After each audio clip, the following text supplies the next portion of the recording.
Here we are, here we are, here we are. See what I mean about this phone, right? I've got to look at it now. For everyone in the audio experience, forgive me, you know you've just joined and you won't hear any of this. Well, you won't have heard what I was just talking about. But I've got a new iPhone X, and it doesn't have a button on it to open the phone anymore. It basically, you look at it, and that's how you open the phone. And it's bizarre because it keeps kind of locking itself when you're not looking at it. So what I have to keep doing is kind of just looking at my phone so it can see my face. A little bit mental. How is everybody? Good evening. It's 9 p.m. just gone here in the UK. If you're joining for the first time, my name's Ross. I run a website for actors called Act on This TV Actors Network.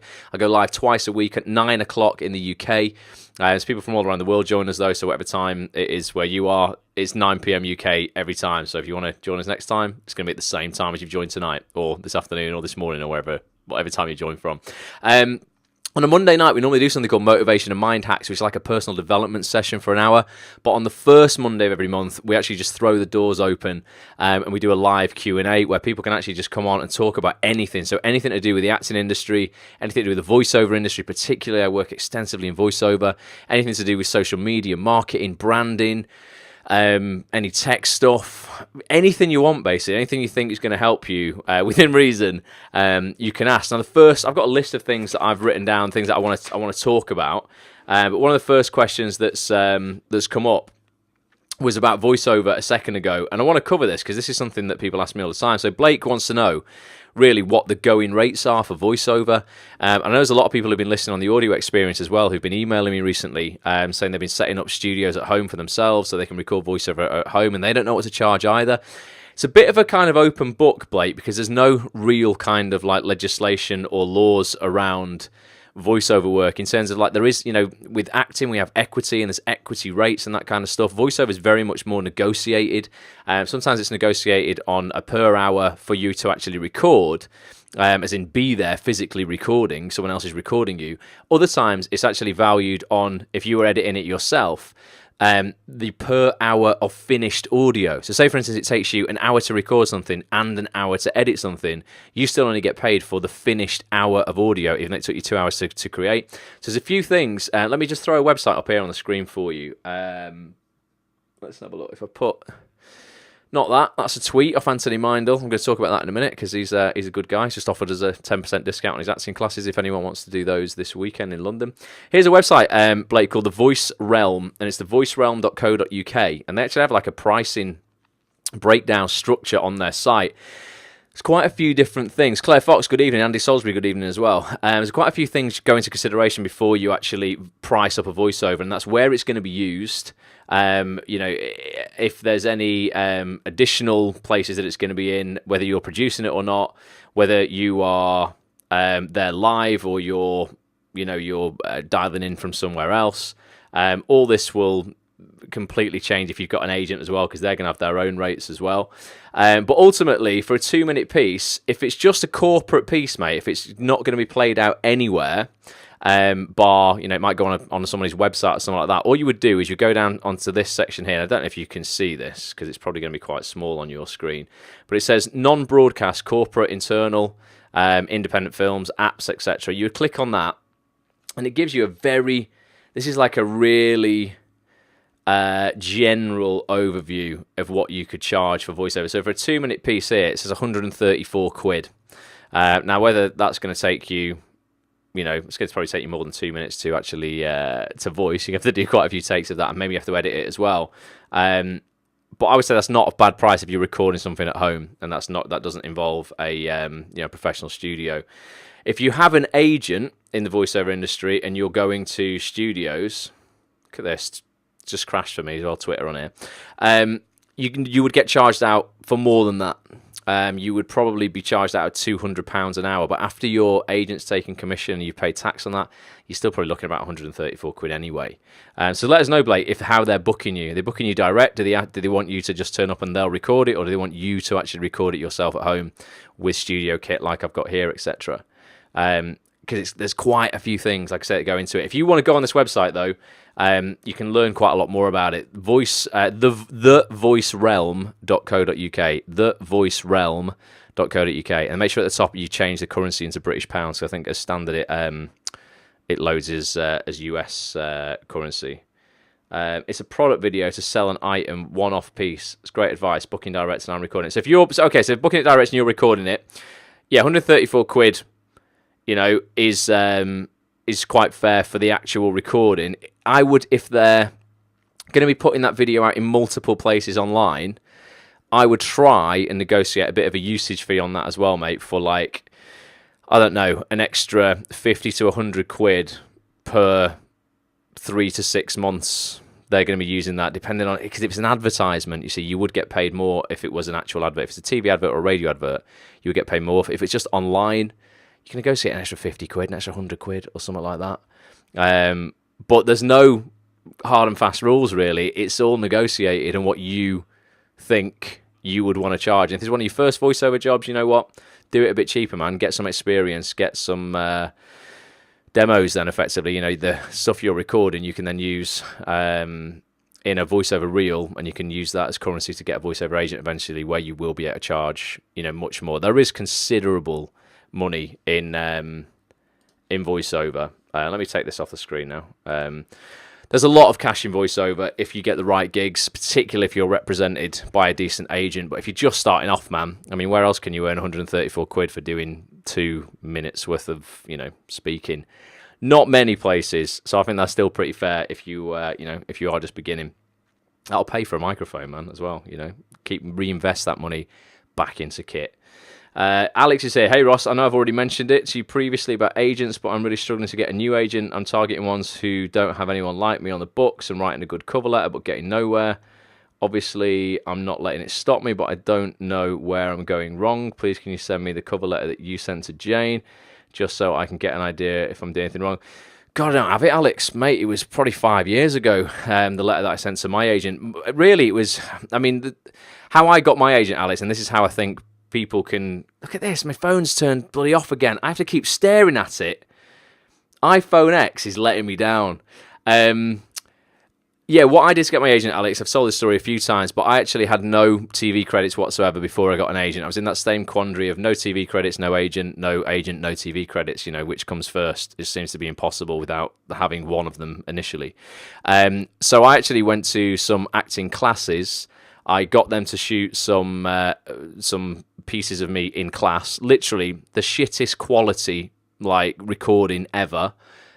Just as all auditions are kind of recorded today. Auditions even today are still recorded on terrible little handy cams. We have not kind of evolved in the UK casting world, putting stuff, in any kind of decent quality really in the casting room. So I thought, you know what, it's fair game then, isn't it? I sent those videos to an agent, my agent who I have today, Jane Hollywood, and there was just 3 clips of me edited together, and they were just class footage, mate, just stuff just 3 scenes that I shot in class. One was quite a highly emotionally charged one was a funny one. I can't remember what the other one was. I think the other one might have been an improvisation. And I was just like, look, this is what I would look like in an audition, Jane. So if you sent me for something, this is the sort of performances I'm putting in class, which is set up like an audition. Thus, you can trust me to go into an audition and do a good job. That opened the door to a meeting with her, a cup of coffee around her apartment, basically. Told her everything about me, where I wanted to go, what I was kind of aiming for, and a couple of days later, got a phone call to go, right, if you're in, I'm in. So it wasn't a letter, really. It was those pieces of footage that opened the door for me, Alex. I'd recommend that to everybody as well, You don't have to go out and spend 500 quid on showreel scenes initially to get an agent. The showreel scenes are what you would send to a casting director. They don't want to see shit that's been filmed in class, necessarily. They're more open to, they want to see stuff that's like, high production values. But agents aren't as bothered. Agents just want to know that if they put you forward, you would go and do a great job. So if you can get some top footage from class and go, listen, I've got no credits at the moment because I've not had auditions, but this is me in an audition environment. I've been going to these acting classes, for a year or whatever, and here is, where I'm at right now. It worked for me. It could work for many other people on here. Bobby says the subject line always stumps him. So I've asked every casting director in the UK, more or less, on Act On This. If you go on actonthis.tv and listen to the podcast that I've recorded with the biggest casting directors in the UK, you will hear me ask this question to many of them. What do you want to see in a subject line? What don't you want to see in a subject line? Do people need to get your attention in an email via the subject line? all of them have said, no, don't be clever. So Peter Hunt, for instance, head of Hollyoaks Casting, said he had an email and it just said in capital letters, urgent, star, star, star. He opened it thinking, oh my God, something bad has happened on set, or there's been a bit of a disaster here, what's going on? And it was just some clever arsehole going, ha ha ha, got your attention. And he just instantly went, delete. It's bullshit. Andy Pryor, who cast Doctor Who, said all he wants to see is your name, height with a little dash, actor submission. Same with Daniel Edwards, who casts Mr. Selfridge and Ripper Street, a big Netflix thing he's working on at the moment. Also Line of Duty with Kate Rose James. Jill Trevelyan, who cast Downton Abbey, said this. They've all said this.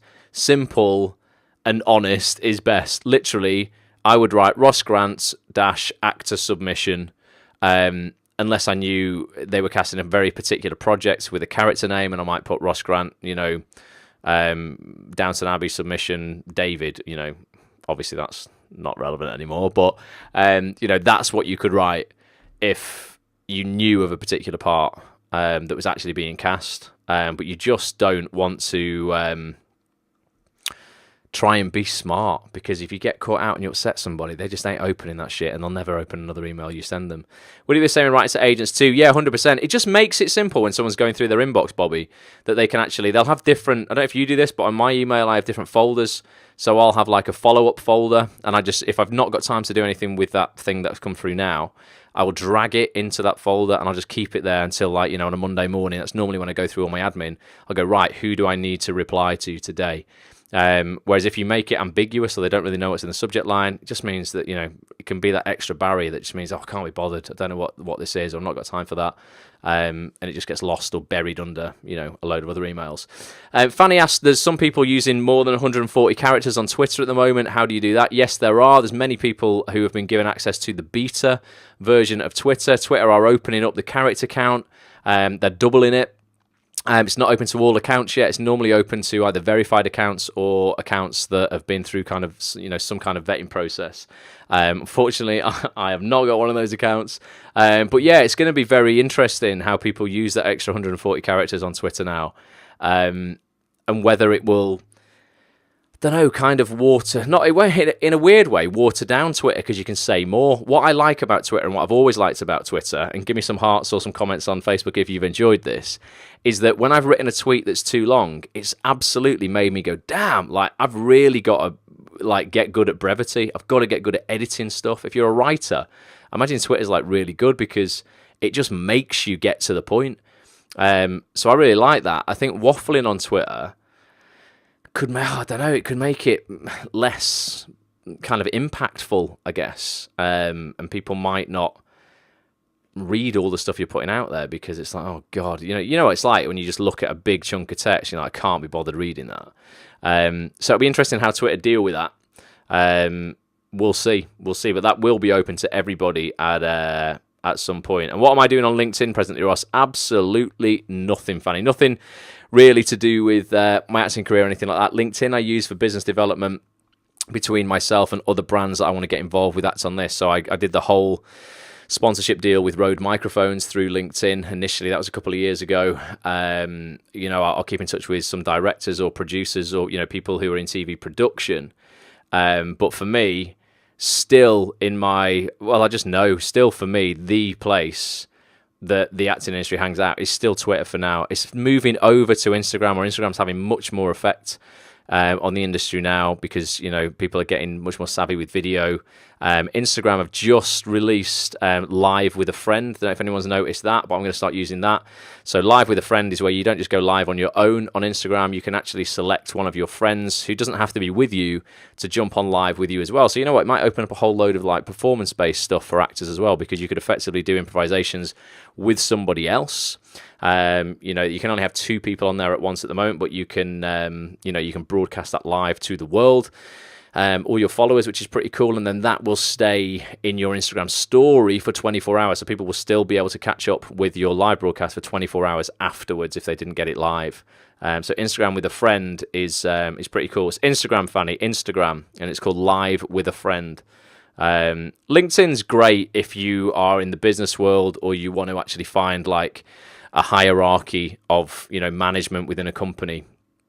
That's what I would use LinkedIn for, or production people, so if you've worked with a freelance cameraman or a sound guy or, an editor, they'll generally have a LinkedIn profile. It's great for hooking up on there.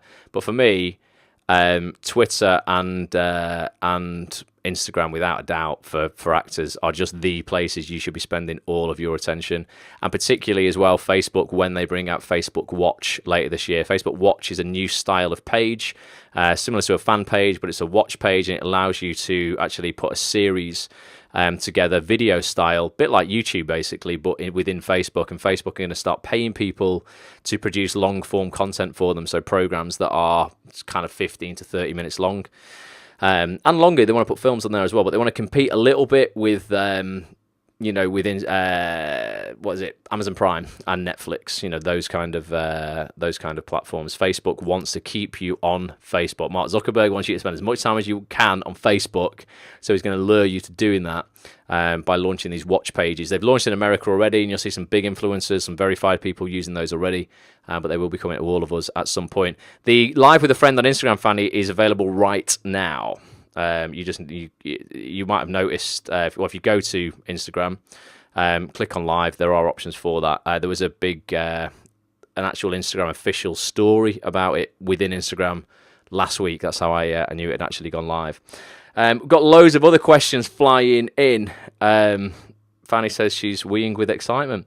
Excellent. Let's have a look. Emily's here. Emily Jackman says, what's your advice, knowledge on writers, casting directors to introduce yourself, etc.? Any insight or success stories for yourself would be amazing. Yeah, loads, Emily. So, people overthink just writers and casting directors so much. It's just not that difficult. It's just not a big deal. But people make it this massive deal. Like, they've got to write something that's, so incredible that it's going to make them stand out for some reason, but it just doesn't work when you overthink it. I wrote to 3 casting directors this week, got a reply off every single one of them, because my emails are just really brief, to the point, and they ask for something, even if it's just an acknowledgement that the email has been read. If you've never written to casting directors before, Emily, and you want to introduce yourself, introducing yourself is just a perfect opportunity to write to a casting director anyway. That's the reason you're writing. I would always have a reason to write to a casting director, because otherwise what's the point? You should have a reason, as opposed to just going, hi, give me a job. But an introduction from yourself is the perfect reason to go, hey, I just saw someone, I think Dawn, was it? Someone said they dropped an email to Jenny Radcliffe, who's or Faye Styron, who's the casting director from Emmerdale. I know she only got back in the office today because I sent her an email last week, and it was an out of office reply until today. But yeah, you would just write, hey, hi Faye, my name's Emily. Just wanted to drop you a really brief email, just to introduce myself. I'm a northern-based actress, if you are, or southern, wherever you are. Whatever, with a playing age of such and such a body, I often get cast as, I don't know, nurses, doctors, lawyers, solicitors, coppers, whatever it would be. I right now I'm looking to, take any roles on TV, whether it's 1 line, 2 lines. More than happy to come in to be seen for just a 1-liner. Here's my spotlight link. If you've got 2 minutes, would massively appreciate you watching my reel. And if you have got time, could you drop me a very quick reply, even if it's just 1 word to say that you got this email. Thanks so much. Have a great week, Emily. Even that's probably a bit too long, but you can just honestly don't overthink it like it's some kind of magical thing that you get one shot at. And oh my God, if I say something like that they don't absolutely love, they'll hate me and blacklist me. No one's got time for that. It's just dead straightforward, honestly. And you won't always get a reply. But if you keep it brief enough and you ask for what you want, you will. The worst kind of emails are like, dear sir, madam, here's my CV for your perusal. Recently I was in, and then they regurgitate the whole CV. Well, you just said, here's my CV. Why are you regurgitating the whole thing? And then they're like, they don't even ask for anything, or they ask something so general. Would love to be seen soon. Well, what are you? What do you want? If you ask literally for what you want, going, look, I just want 1 line right now. That's all I'm after. Got any paramedics coming up in the next few weeks with 1 line? I'm your man or I'm your girl. Get specific on what you want. Know who you are, what playing type you have, what roles you could be seen for, and ask. ask for it. People aren't asking for actually what they want. So it's pretty straightforward, Emily. Honestly, don't overthink it. Keep it just professional, nice, to the point, and ask for what you want. I mean, that's the main thing. Ask for what you want. And when you put a request in, for a call to action, effectively it's called, as in, could you please drop me a one-word reply to say you've got this email? 99% of people will do that, because you're not asking for the world. You're just literally asking for an acknowledgement that they got your email. That's enough, and it will put your mind at rest. So go, okay, well, they've seen that. I might not get a call now. I might not get a call next month. But in 3 months' time, you know what? That one line for the paramedic might come up, and they might remember me. But you should be in regular communication with people in this industry, not afraid to reach out to people, whether that's on Twitter or on Instagram. On LinkedIn, maybe, if you find people on there. I'd use LinkedIn if you've worked with somebody before to kind of keep in touch with them. I think that's quite good. But I think the places for me always for like direct contact are Twitter and Instagram. I tweeted Mandip Gill the other day. She's an actress who's just got in Doctor Who. Her and an actor called Tossin and Bradley Walsh are like the new Doctor Who's friends. And I was like, look, love to, Mandip, massively love to do an interview with you. She used to be in Hollyoaks, now she's in Doctor Who. I direct messaged her. I got a message back in 2 minutes going, here's an email address for this lady at the BBC, just needs to clear it with her, let's do it. I would never have been able to get a reply that fast if I'd have gone through someone's agent or something like that. So Twitter's just so great for going direct to source. It's brilliant. So do it. Ultimately, Emily, don't worry about it. Don't procrastinate. Start sending stuff. Is it common practice for a featured artist on a commercial to be used as an extra in other scenes in the same commercial? Yeah, it is, mate. Jamie, it is. Unfortunately, mate, absolutely 100%. It's a way for production companies to save money. So you might be, I've done this. I was a holiday rep in Jet2's adverts for years. I actually started off doing the voiceovers for Jet2's adverts. Got so friendly with the media team. They were like, come out to Spain and just be in the adverts. I was like, sweet. So did that. And then I was actually like a speaking role in this advert where I was a holiday rep showing people around, talking to the camera, like presenting. And then the next day, and they didn't tell us they were going to use us because everyone who thought they'd finished the night before, we all went out and got rather drunk. They then wanted to use us as extras for the next day as holiday makers, so we had to put caps on and stuff so they wouldn't recognise us. It's totally normal. It is kind of like, it's not really underhand or anything dodgy like that. Basically, when you're on a job, you're being paid to be there, and you're being paid, your usage effectively for the commercial covers your entire involvement in it. So it's not like you would go, okay, now I've done that and I'm an extra, so I should get a bit more money.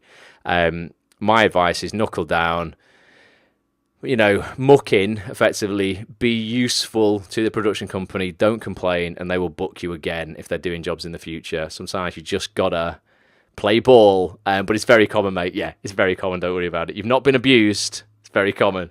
I've got a showreel scene already filmed. Says Alex just filmed another one today, but I've been sending that scene out. So if you've got a new scene, Alex, that's a great reason, again, to reach out, to a casting director, or at least tweet it them, upload it directly to a tweet, upload it to if you could get a 60-second cut of it, upload it to Instagram, which is good. So, but how does that differ from a Facebook status? I keep thinking it's 140. It's best.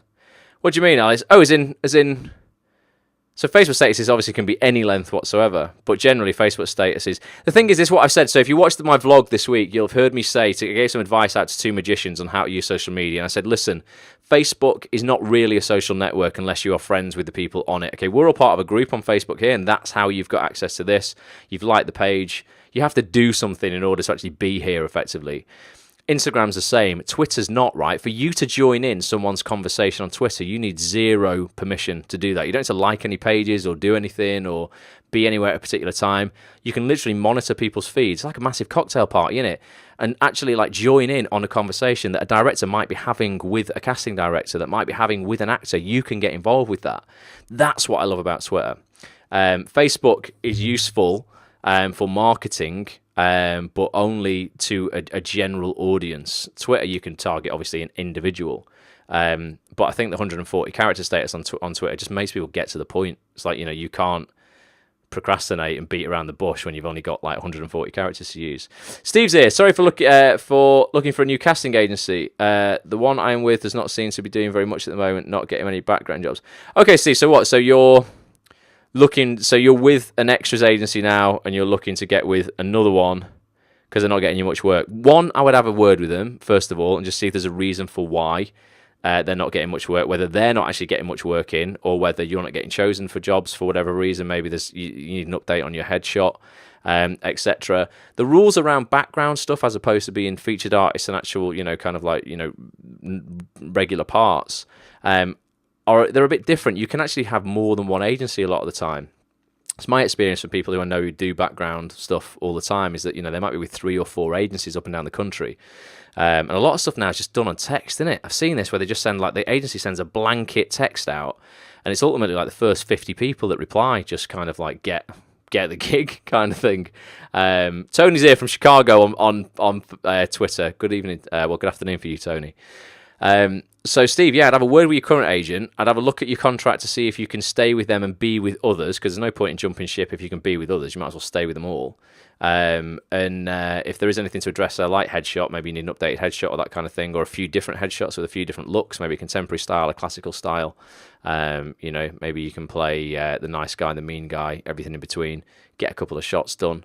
But ultimately, I think honest communication with an agent who isn't getting you much work is the best way forward, as opposed to just ditching them, because there might be a reason that you're unaware of at the moment why that work isn't coming your way, man. But if you're after recommendations, post in the Facebook group. So not on this page on Facebook, but post on facebook.com/groups/acts on this TV. There's nearly 8,000 actors in there. There's going to be some actors in there who know some really decent, legitimate background agencies that don't charge you money to join. That does Maiden as well. That just isn't the right way to do it at all. Someone emailed me today to go, there's an agency want me to join, but they want to charge me £1,500. That's not a legitimate agency. That's bullshit. Franny's here. How we doing? Blake's here as well, liking the advice, keep it simple. Jamie says, I film self-tapes on my phone, as the Samsung camera is far superior to most I've used. Can you recommend a reasonable price radio mic that would work with a phone? Radio mics, you're not going to find a reasonable price radio mic for a phone, Jamie, but what you will find is what I've got here. Wait a sec. So this is a clip-on. This is an awesome lavalier mic. It's by Rode Microphones. It's called a SmartLav Plus. There was an original SmartLav, and they redid it. They did it as a SmartLav Plus. It's the same microphone that I use as the wireless option on my vlog. It's literally the same capsule. It sounds great. It's wired, but you can get a massive extension cable, which is here somewhere. Wait a second. It's not that. Here it is. She's in that box there. It's an SC1, a Rode SC1. And it's basically a big extension cable, so you can put it down your shirt, run it across to a tripod with your Samsung on, plug it into the jack. It should just have like an 8mm jack on your Samsung, I imagine. It does on iPhone, or well, on the old one, but even if you've got one of the new ones with the Lightning, you can still get a Lightning to 8mm adapter. And it sounds great, mate. I did self-tapes on that for ages, and it was fine before I got a wireless one. If you're going to get wireless, you can't really get wireless for phone. You can get wireless that goes into DSLRs, like that one behind me. The wireless kits are about £400. That's about £50, and the extension's about a tenner, so like £60 compared to £400. If you're only shooting at home and most of your self-tapes are you kind of either stood but quite stationary, or sat down, SmartLav Plus is absolutely the way to go. Lorna Sales is in the house. Went to school with Lorna. All right, Lorna, good to see you. Lorna was one of the first actresses I ever worked with at school in school plays. She played Annie. How old were you then, Lorna? Because you were dead young. You were so much younger than all of us lot. Smashed it though. This massive voice, tiny girl, massive voice. Now we're all grown up. Don't know if you're still doing Sun Will Come Out Tomorrow, Lorna, but it was great whilst we did it. Tony's now on Facebook. Sarah Carter's here as well. Says, evening, Ross and everybody. Good evening, Sarah. So yes, we've covered quite a bit there. I'm sorry if I feel like I'm ignoring you on Twitter. I'm not. It's because this new iPhone just keeps turning you bloody off, I'm afraid. Now look what's happened. It's made it absolutely massive. Literally, iPhone X is not my friend. I thought, oh, what a great thing to get. I'll be first to the market. because I'm a geek and I love getting new stuff. And no, it's just not happening. Come on, why is it? Now it's gone full screen. I don't want you to go full screen. I'll be back with you soon. In fact, no, you know what, Twitter? I'll get you on Periscope. That's how I'll do it. I'll get you on the actual app. Tony says, question, bud. I've been doing the day job struggle. Oh, this is one I did for 11 years, Tony. I've been doing the day job struggle for a few years, and it's both making me unhappy as well as broke. I'm considering a full-time job. It would limit some of my opportunities, but I believe the money and mental peace would help. As it's a job, I would love to work. As it's a job, I would love to work. Any thoughts on switching to full-time jobs and still pursuing your career? My advice on that is, because I kind of did this for a little bit, Tony. I basically went from 11 years working in retail to hating my life to going, I've definitely got to get out of here. And then I kind of transitioned into initially what was part-time casting assistant, and then ultimately kind of full-time casting assistant just for a year.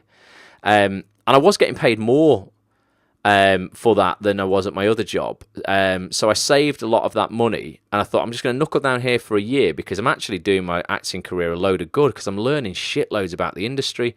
If you have a good relationship with a casting director in the States, in Chicago, or wherever you are, I would be looking to go, look, do you need anyone to be a camera assistant a couple of days a week to begin with, or do you need anyone to literally just sign people in on the reception, take headshots of people when they come in, process people as they come into the castings? That's what I started doing in commercials initially, and then I started working in drama.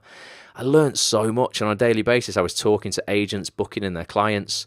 It really helped me in my own career because I began to understand the industry on a level I'd never experienced it at before.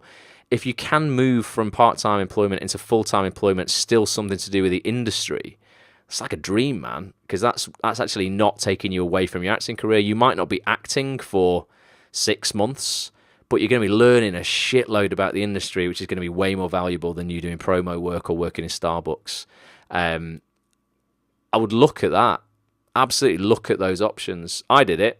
And it works. You're thinking about a job in social media. Well, social media is good as well. If you're going to learn and really learn social media marketing, it's something I kind of live and breathe, and I love it.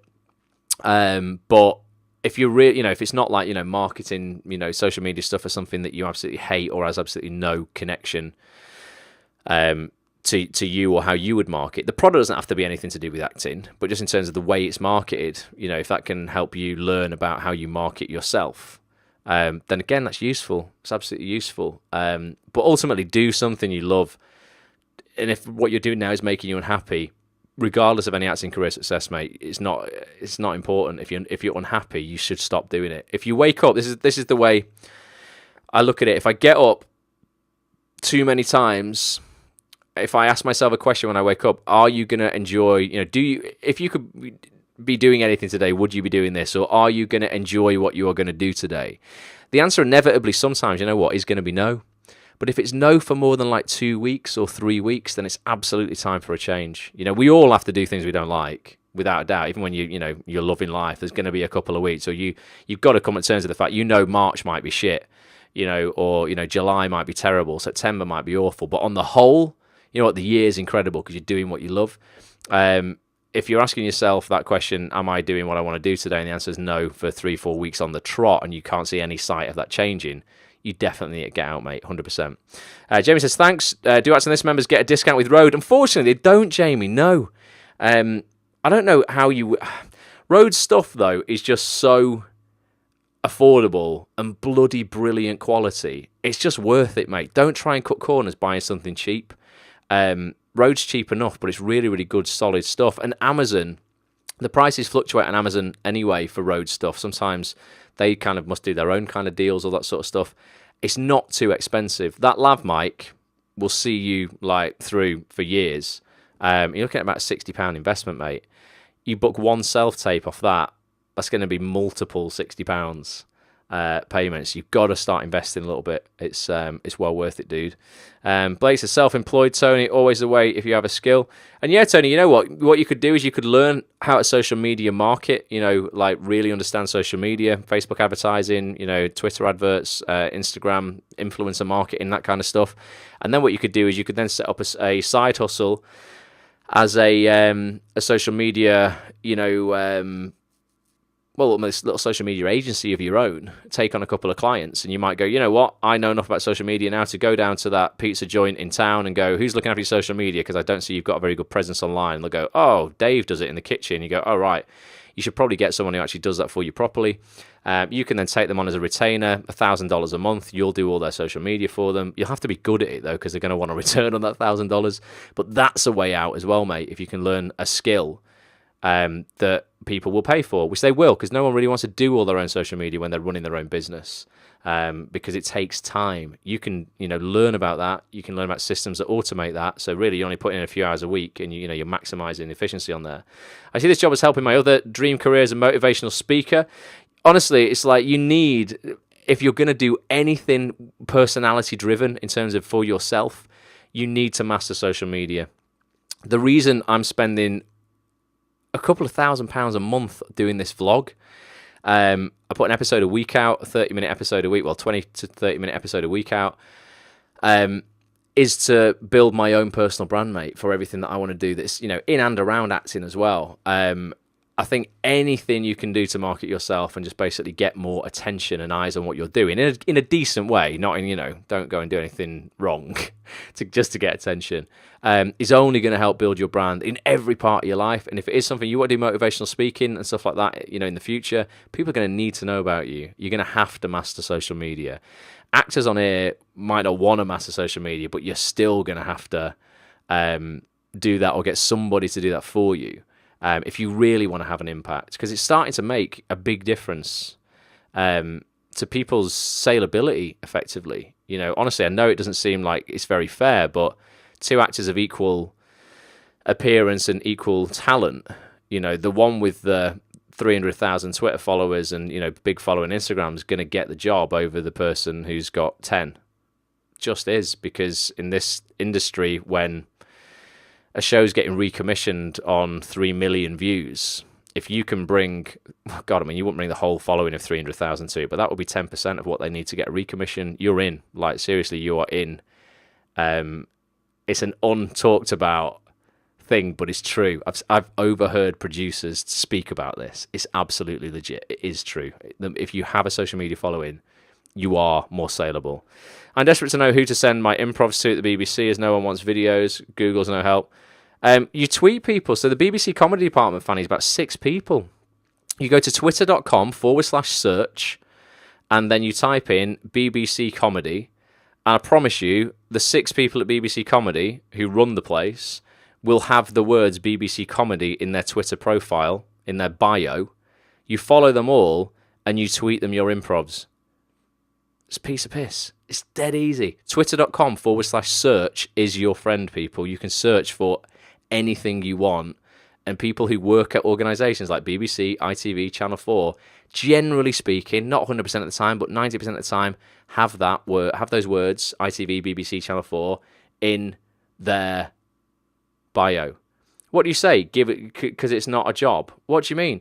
You're just showing them your stuff. You're overthinking it again. You're just tweeting and going, "Hey guys, check this out. Comedy actress, looking for work, winky face, impro." You're too afraid of upsetting people and what people think of you. Just do it.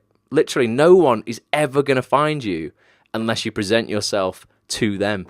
No one's Googling Fanny Compton, Well, some people might be once they've seen one of your improvisations, but, as equally as no one's Googling Ross Grant, unless I put something in front of them that's going to make them go, "Oh, okay, let's find out a bit more about this guy." Same for everybody. Don't care. People need to just stop caring about what people are going to think of them, regardless of whether it's someone in power or not. And most people will not put something out on social media because of what people will think of them. And we're talking about people who they don't even know. That's when you know you have lost. You've literally lost at life if you're not putting yourself out there for fear of people you don't even know not liking your stuff. If you're afraid of Actor Boy 659, like trolling your stuff, hating your stuff, then you've lost. You literally give up now. Call it a day. Go and get a job in a supermarket. Something that's safe. If you want to, it goes for everybody. If you want to do something that's not like that, that isn't safe, then you've got to stop caring what people think about you. I felt this when I walked down the street, literally. I mean, look how big this camera is, right? It's a big-ass camera. Now, normally, it's someone holding it, filming me, but occasionally I've got to self-vlog. I've got to go out in the street like this, and I've got to walk down the road holding this camera, talking to myself. Trust me, right? There have been times where people have stared, shouted stuff. Stay, don't want to drop that. Stay. Oh, I'm a bit scared. Stay. Where people have shouted stuff, and I've been like, oh, I thought it was gonna fall. I could see it in the corner of my eye here, but that's the video that's just played out because I'm a few seconds ahead. There've been people shouting stuff out, and I just wanted to put it away. There've been times where honestly I've wanted to put it away, but what I figure is I'm like, you know what? This is gonna happen because what I am doing is unusual. Okay. And thus people are going to stare. Now, normally, when you look back at anyone who's achieved anything in life, and we're talking the biggest disruptors in society, the people who've actually made a big impact, they've all done something unusual. Thus, when I get that feeling of like, oh God, everyone's kind of looking at me, I'm like, actually, you know what? You're doing the right thing because at least people are looking at you. What will be worse is complete indifference where no one gives a shit. And it will come to that eventually where there'll be loads of people out with cameras like this talking to them and no one will care. But right now, not that many people are doing it, which is why I decided I would do it. And it's why everyone should go to facebook.com/watch Ross after this and watch all 7 episodes of my vlog so far. Brand new episode came out this morning. I'm going to play a trailer of it in a minute. But yeah, do things and just don't care what people think. Seriously, if people are looking at you and shouting things, it's because you're doing the right thing. Trust me. Question. My name's Sarah Carter, but my stage name is Sarah Eastwood, as Sarah Carter is already an established actor, etc. Eastwood is my mum's maiden name. So on Twitter, website, Spotlight, etc. is Sarah Eastwood, but on Facebook I'm Sarah Carter. Do you think I should set up a separate profile to like page, etc. of casting directors and join groups? I have a Sarah Eastwood page, but that seems to have limited capabilities. And I want to build my Sarah Eastwood brand. Yeah, I mean, keep your Sarah Carter, what you logged on now for personal stuff. You don't want to, because that's what your friends know you as, and that's what you're totally going to want to keep. There's a huge side of Facebook which is private, isn't there? That's fine. I would definitely look at setting up a like page. I think you said you've done that as Sarah Eastwood. You can log into Facebook as that page and comment on other pages as that, but yeah, you can't go on other people's profiles and stuff necessarily as that entity. It is slightly limited. You might want to set up a Sarah Eastwood, maybe brackets actress, or whatever account. I know a few people who do this, and they use that purely for professional stuff. Nothing wrong with that at all, Sarah. And particularly if you're going to be creating your own work, and when Facebook do launch Facebook Watch in this country, if you did want to do a show on Facebook, which I just think everybody should do. Again, I just think it's nonsense if you're creative like that. You know what? Some people are just like, I'm an actor and I'm shit at writing. I'm not creative like that. I just have to be in other people's things. That's fine. But if that's not you, and you are a writer, or you like improv, or you want to do a personality-driven piece of content, a vlog, presenter, anything like that, you should definitely get a watch page in the same name. I say they're not out yet, but they will be out. I don't know, hopefully by the end of this year. It might be early next year in the UK. Definitely, I would get a professional profile for Facebook, Sarah. 100%. Kim says, have you had a good response from the vlog? Not just from people saying it's really, really good, but professionally. Yeah, there's been quite a lot of there's been a lot of opportunities that have come from it. Really, one reason I wanted to do the vlog, for those who don't know what I'm talking about, let me just play you a 60-second clip of this. This is a little bit silly, like the 60-second clips. The full version is like 25 to 30 minutes long. Comes out every Monday at 10 a.m. in the UK. Facebook.com/watch Ross, or on YouTube available. It's available on YouTube now as well. Here's a 60-second clip of it. I'll talk about it in a second about what I aim to do with this, but this is going to give you a bit of an idea of how it kind of works. Remember before when I was in the office, I said everybody should take rejection personally. I'm taking this very personally right now. What do you want? Ultimately, life will pay any price you ask. What are you asking for? This is the Get a Guest for next Monday challenge. A clairvoyant once told my mum to not let me near a pack of tarot cards because I'd know what they were. Right now, no one's replying. Right, that's magic. Because I was literally watching this appear in front of my eyes. This is an SOS shout out to anyone who is famous as an actor, casting director, writer, producer. Basically, if you're anything to do with the acting industry and you're remotely good, hit me back. I want to do an interview with you sometime next week.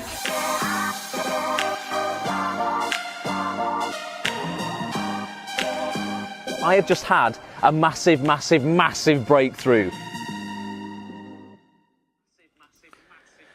So that's a little 60 seconds of what is like a 25-minute vlog. Basically, what you saw there is me trying to get a guest on Act On This, the website that I run, actonthis.tv, try and get a famous actor to do an interview with me this week and basically exhaust all options possible. Everyone seemed to be ignoring me on that day, or they were out of offices, or people weren't replying and that kind of stuff. But the vlog for me basically is a behind-the-scenes look at everything in my life. So you'll see me go to my voiceover agents, you'll see me in the voiceover studio recording voiceovers, you'll see me before and after auditions, you'll see me have meetings with directors. I had Mickey Jones, the Coronation Street director, on the vlog last week. You'll also see behind the scenes of the interviews that I do with Acts on This, and ultimately just, you know, everything in my life, warts and all. We film 2 days a week, and then I edit the rest of the days of the week, so we get a 25-minute version of the vlog out on a Monday. Eventually, my aim to do with that is to do 2 episodes a week, and then really, if I can amass enough success in a few other areas of my life, I would be paying to do a daily vlog. It'd be 10 minutes a day. Basically, there would be somebody, Lee, who follows me around with the camera at the moment, would be basically with me every day, Monday to Friday, and we would film each day, and then there would be a 10-minute episode goes out at 8 p.m. every evening. That's a little bit further down the line, but the reason I've done this ultimately was to produce some personality-driven content. One, to kind of just show people in this community what I'm doing, because I get a load of emails from people saying, how do I get into voiceover? How do voiceover agencies work? How do voiceover studios work? Etc., etc. I'm like, you know what? I've answered these questions hundreds of times. How about you just come with me, and I can show you a lot better than I can write in an email. So if someone emails me again, I can go, hey, if you go and watch episode 3 of the vlog, you'll actually see me talk about all this sort of stuff. And it also means that I can get other people on kind of impromptu appearances from people I'm working with, directors and producers and studio engineers and that kind of stuff.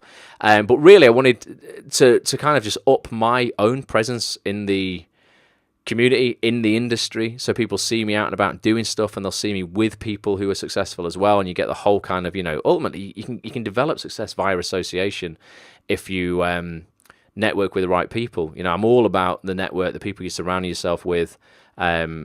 Always try and surround myself with, you know, top people, successful people who, you know, have what I want, or you know, I can help out, or they can help me out. And I wanted it to kind of like show everything like behind the scenes, but also get people to know me better as a personality, as a presenter as well. From this, I've had an opportunity with the BBC. I've got a conference call tomorrow at 1 o'clock around a documentary that I want to produce. This has been great to show people what I'm like in front of a camera if I'm going to produce this documentary. It looks like that's going to happen, which is great. So that was a reason for doing this. I just think it compounds everything. What this is doing now is laying down some foundations for me, that when an opportunity arises, and that opportunity isn't here yet, and I don't know what it is, when this opportunity arises, whatever it will be, you know, whatever, it's going to happen at some point, someone will want to work with me in some capacity. Doing this vlog and having this big online presence will really just act as leverage and social proof, effectively, you know, kind of give them confidence in me, because they will see me very much at home doing this kind of stuff. And I just think if you can have as much content out there as possible on lots and lots and lots of different platforms, you will have that leverage as well when the opportunity comes. It might not be this that gives you the opportunity, but this will enable you to maximize on the opportunity as much as possible down the line. And it's fun as well. That's another, just, you know, the big thing is it's just fun. But people will look at this now and go, I don't understand, there's no return on the investment here. This is costing you money, Ross, and you're getting nothing back. You know, people aren't paying to watch this, or no one's buying this. You know, how are you actually going to capitalize on this? And it's all down the line. It's, you know, it might be 2 years, 3 years, 4 years, 5 years down the line. But at that point, I've got so much content online that it's just gonna help me maximize opportunities that are there. Long-term thing, he says, Fanny, it is definitely all about the long term. Too many people give up in this industry because they're just not patient enough, because they want a return right now, and they go, right, if I put in 300 quid into doing this play, what am I going to get out of it? And you go, well, actually, you know what, nothing. I'm not doing it then. And it's like, you're never going to win. I look at 10 years as the short term. Going, time's going to pass anyway. I'm still going to be 45 in 10 years' time. I do, a vlog over the next 10 years. Even if nothing comes of it, what an incredible thing for your kids to have. To go, you know what, I wonder what Dad was doing on the 6th of November 2017. Well, you know what, go back on YouTube and watch him. I don't get the opportunity to do that with my dad, and none of you here do. But what an incredible gift you can give to your kids and your grandkids. Can you imagine going back and watching what your granddad was doing 75, 80 years ago? He didn't have that opportunity. We do. I think everybody should do a kind of vlog. It's just incredible. Will YouTube ever end? No, definitely not. No, honestly, it'll just get bigger, and Facebook will become massive with video as well. It already is doing, and it's only going to get bigger. Trust me, it's absolutely where it's at. I just think it's a beautiful thing, Facebook and YouTube, as an actor, to go direct to a consumer. You don't need permission off ITV or BBC or off a channel to give you a job anymore. Previous generations did. None of you on here do. You all have the opportunity, if you're good enough, and that's the thing, you've got to be good enough to go direct to consumer and build an audience yourself, and then you're completely in control of distribution, where that goes, who sees it. It gives you a lot more power than waiting around going, excuse me, can I be in your thing, please? Waiting for a writer to just happen to write something that you're suitable for. Unless you have the luxury of someone writing specifically for you, which is very rare. You are really at the mercy of these things being written, you fitting in somehow. Whereas when you're doing it yourself, it's all bespoke. Of course, you just fit in. Kim says, I've really enjoyed writing my own plays, which led to some amazing opportunities from the Edinburgh Fringe. And as you know, I'm looking to work on some film scripts. I can highly recommend writing your own scripts at least once. Definitely, Kim. And I have a word with Lucy Richardson. I sent you an email before, Kim, but Lucy Richardson, who's on Periscope at the moment, I think, or on Twitter watching. She invested some money in a film herself that's now winning awards, and and this was money that she had, big, not massive, but a decent sum of cash that a lot of people would have been afraid to stump up for their own stuff, because they go, oh no, I'd rather put a couple of months mortgage payments down as opposed to producing my own thing. But again, those people are always going to lose. She invested that, and it's paying dividends now. She's winning awards. She's had a load of experience producing a film. Yes, it's been stressful. Yes, it's not been easy. It's taught her a load, though. So she can go on and do more stuff in the future.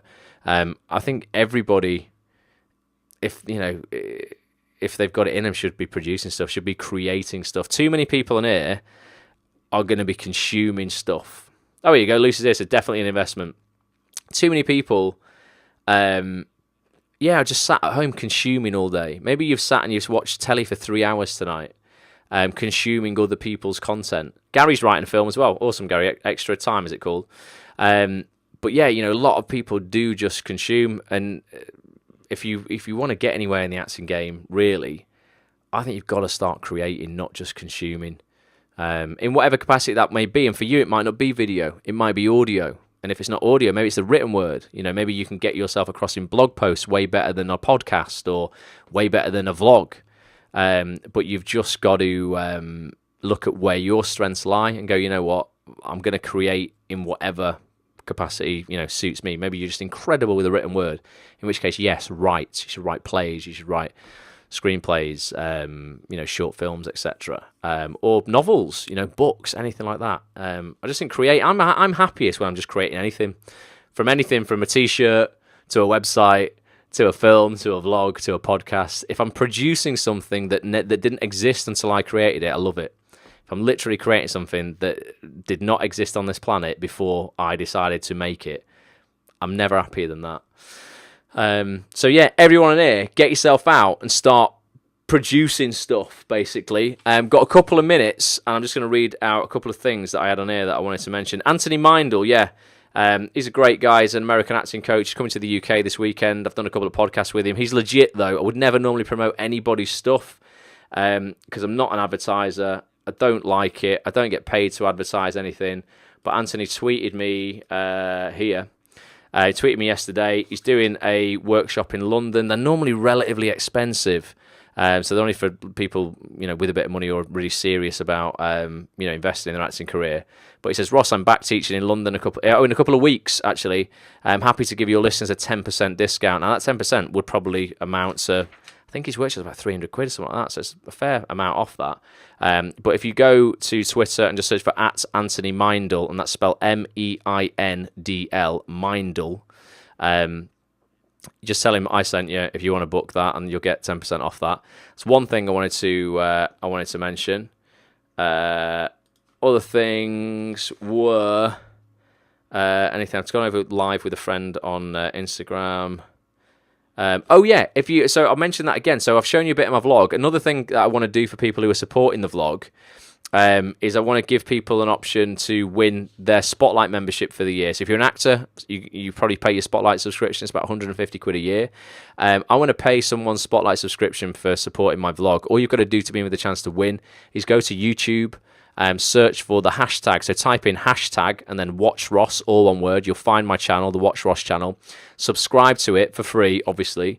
And then every comment you make on a vlog, on a video, will act as one entry. I'm going to draw a random comment at the end of this year, and I'm just going to pay for your 2018 Spotlight subscription. It's worth about 150 quid. If you're not an actor, do it anyway, and I'm just going to buy you a lovely gift for 150 quid or thereabouts. It's going to be a cool piece of kit, some technology. I've no idea, maybe an iWatch or something like that. I'm going to just buy somebody something to say thank you. And then I might do something if people actually like the Facebook page as well. That's at facebook.com/WatchRoss. If you like the page, I'll probably do a second draw for something else from that as well. So to be in with a chance to win, like the Facebook page, search for the hashtag WatchRoss on YouTube, subscribe, and I could be paying for your Spotlight subscription next year. I'm doing an interview with Debbie Horsfield, the writer of Poldark, on the 23rd of November. If you want to ask her any specific questions, tweet me @OnThisTV. I've got a live Q&A with a comedy casting director called Nikki Bly. It's going to be exclusively for premium members of Acts on This. That's going to be at the start of December.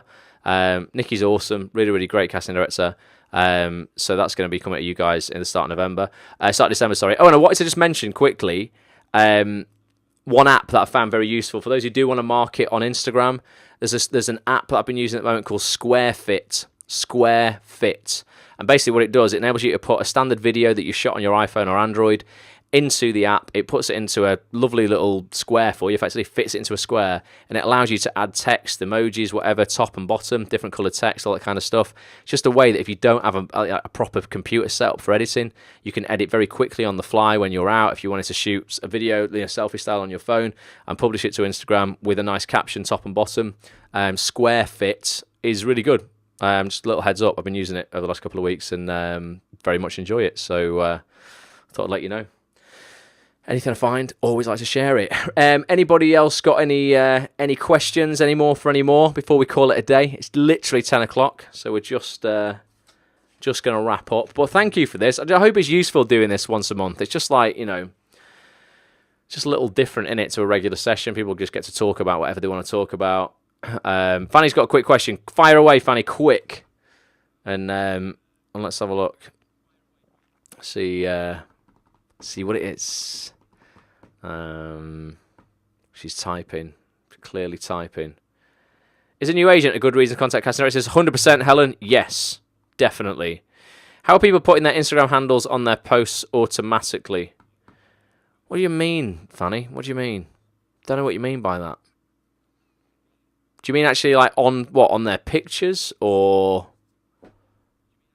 on the picture itself? Okay, so what you're seeing there probably is something called there's an app called Repost, and yeah, it's a little corner bar. So actually what Repost does is it allows you to take somebody else's post and repost it on your Instagram account, and you then have an option to credit them by actually showing their username in the left hand corner, right hand corner, top, bottom, wherever you want. That's what you're probably seeing there. That's not someone posting their own handle on their own post, unless they're reposting their own post, in which case that would work. You could always do that. But yeah, that's an app called Repost. It's free, or I think for about £6 you get the premium version of it. If it is their own handle, they're reposting their own post. They're grabbing their own post, as far as I know, unless there's a new app that I'm not aware of. But that's what you're seeing there. If it's their handle in a white little corner box or a black corner box, that's repost that's doing that. Check it out. Or maybe there's an option in repost itself to actually post your own handle now. Or it's something completely different that I've missed, but that's what I think it's probably going to be. Thanks, Ross, for the last hour. Really enjoyed it, says Steve. Thank you, Steve. Appreciate it. Seriously, man. I appreciate everybody joining me for this. I hope I give you value, but I don't take anyone here for granted. Like I said before, a lot of people, not you guys, but we'll just be sat consuming shit tonight. At least what we're doing is actually try to do stuff that's useful for our careers and actually try to push ourselves forward. And if I can kind of be the instigator for that for everybody, then I'm more than happy to do that. If I can help anybody, drop me a tweet at Ross A. Grant or at Act on This TV. I'll definitely get back to people. But I do appreciate everybody spending this time with me. I really do. What do you think of all the corruption on Hollywood celebrity and Illuminati? Oh God, that's probably not a question to ask at 10 o'clock, Jenna. I think it's not just Hollywood. You know what? I just think in life in general, there is at the upper echelons of society, wherever there is anything to gain in society, there's going to be corruption, and there is corruption in every walk of life, not just Hollywood. Politics, there's corruption in the police, there's corruption in normal people. Anywhere people have anything to gain, then in any capitalist country, there's going to be corruption, Jenna. I think all we can do ever is control to the end of our fingertips. And for me, it's about just focusing on what I can bring to this industry to make it better, not focusing on what other people are bringing to this industry to make it worse. And if everyone operates from that place, shows up every day in a positive way, we can make positivity louder than the shit they're bringing to the party. And I think we need to do that. I think everyone here has a responsibility in their life right now to make positivity louder. So get out there today, tonight, tomorrow, and do that.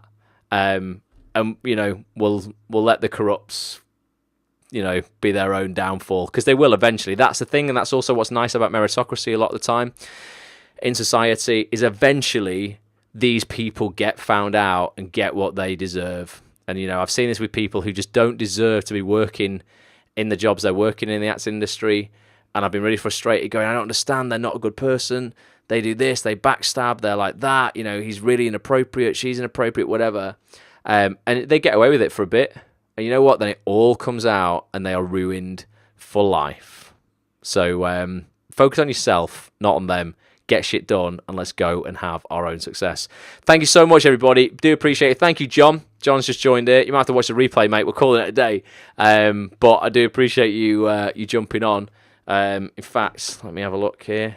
I always do this. Now I've had my iPhone playing up. I've not got this to the point where I can actually end the broadcast. So you have got me for an extra 30 seconds. If you want to say anything dead quick whilst this fires itself up. Oh, it's too late. It's too late. It's here. Right, I'm ready to end. Thank you, guys. I'm going to be back Wednesday night. We're going to be looking at Lewis Howe's book, The Mask of Masculinity, for the last time. If you've not caught up on any of the replays for that, it's a fascinating book about the masks that we wear when we're not acting, so the masks that we put on to get through life. We looked at the material mask last week.